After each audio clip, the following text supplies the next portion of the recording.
and satirist Bassem Youssef. Bassem, it's great to have you back on the program. I wish it was under different circumstances. First of all, what is your reaction to what happened on October the 7th? Oh, it was terrible, of course. I mean, we kind of get our news kind of also secondhand because, you know, my wife's family, they live in Gaza. They have cousins and uncles there, and their house also was bombed. We haven't been able to communicate with them for the past 3 days. Communication are lost. So we don't know actually what is the, how are they doing, but you know, we're used to that. I mean, it's just like, it's very repetitive. We're used to that. We're used to them being bombed every time and moving from one place to the other. You know, it's just like those Palestinians, they're very dramatic. Israel killing us. But they never die. I mean, they always come back. You know, they're very difficult to kill, very difficult people to kill. I know because I'm married to one. I tried many times, couldn't kill her.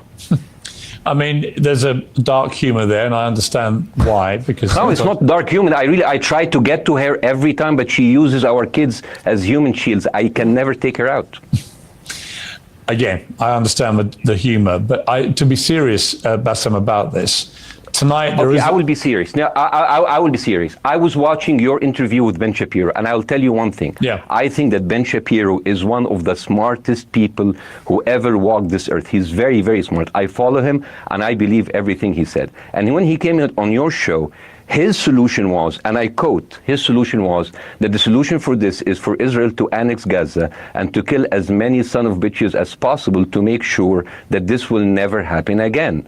And anyone who called for a ceasefire will be a terrorist sympathizer. So God forbid, I don't want to be labeled as a terrorist sympathizer. So I agree with Ben Shapiro. I think we should kill as many son of bitches as possible. Well, let me, so okay. far, but Bassem, so far 3,500 people were killed, including 5,000 son of bitches in the bombing of the Baptist hospital as we speak right now. 1/3 of those 3,500 were children. So my question to Ben Shapiro is, how many more son of bitches do we need to kill so Ben Shapiro is happy? Okay, because it changes Bassem, from 1 year. It changes from one. I'm sorry that. Listen. I'm really at a disadvantage here. I'm looking at a camera. I don't see you. I can hear you on my. And the reason I'm interrupting is I think you might be. I think you're conflating different interviews with Ben Shapiro. He didn't use the phrase "sons of bitches" with me. Let me play to you what he actually said on my show. He did. Go back to your interview. No, he didn't. That was another interview. But let me play what he said to me here. Another interview. Well, frankly, I don't believe in proportionate response to terrorism. I believe that the way that you stop terrorism is with wildly disproportionate response. That doesn't mean in terms of targeting civilians. It means in terms of killing as many terrorists as humanly possible and allowing them to dictate the terms of engagement by hiding behind civilians in areas that they are supposedly responsible for means that the only option for Israel is to surrender to Hamas's hatred of its own citizens, its willingness to use its own children as human shields. No country worth its salt could ever do that. Now that is substantively different to what you said he said, right? He's talking there but specifically about Hamas terrorists. I agree with him.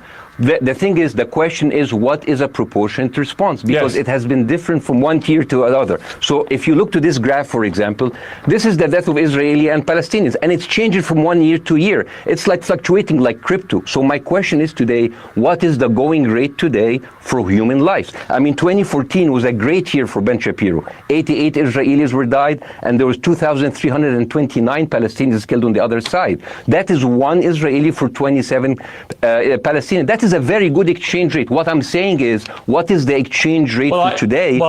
You guys will be happy. That's my question. Well, it's not me, guys. I'm not on either side. No, not you. Like when I say you guys, I say like people on the other side of that.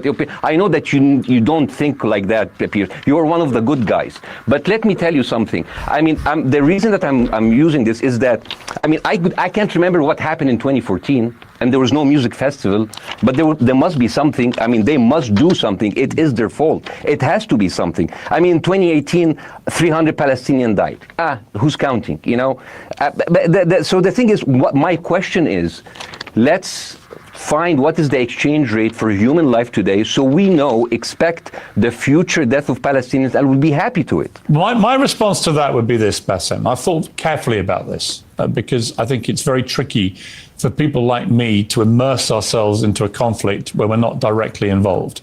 And I thought carefully about what I feel about this. I feel that the scale of what Hamas did on October the 7th supersedes anything else I've seen in this conflict, really ever.